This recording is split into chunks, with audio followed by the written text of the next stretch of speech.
వైకుంఠ ఏకాదశి శుభాకాంక్షలు. ఈరోజు అందరు గుడికి వెళ్ళారా? ఉపవాసం ఉన్నారా?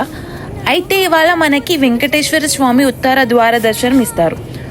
సో మేమైతే మాకు దగ్గరలో ఉన్న బ్రిడ్జ్పోర్ట్ టెంపుల్కి వచ్చేసాం. ఇది వెంకటేశ్వర స్వామి టెంపుల్. మేము వచ్చేసరికి మార్నింగ్ 9 అయింది. అసలు ఎవరు ఉండరేమో అనుకున్నాం, కానీ చాలా మంది వచ్చారు. ఇవాళ ఉత్తర ద్వార దర్శనం అయితే ఎంత బాగా డెకరేట్ చేశారో, అసలు ఎంత బాగున్నారో స్వామివారు మాత్రము. అట్లా చూస్తూ ఉండిపోవచ్చు.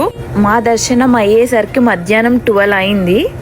సో ఇప్పుడు మీకు ఒక క్వశ్చన్, వైకుంఠ ఏకాదశి రోజు ఎందుకు వెంకటేశ్వర స్వామి ఉత్తర ద్వార దర్శనమే ఇస్తారు? మీకు తెలుసా? ఒకవేళ తెలియకపోతే గోవిందా అని కమెంట్ చేయండి. ఒక డీటెయిల్డ్ PDF నా దగ్గర ఉంది, మనందరికి అర్థమయ్యేలాగా సెండ్ చేస్తాను. బాయ్. అండ్ మీ ఫ్యామిలీకి వైకుంఠ ఏకాదశి శుభాకాంక్షలు. వెంకటేశ్వర స్వామి బ్లెస్సింగ్స్ మనందరితో ఉండాలి ఎప్పుడు.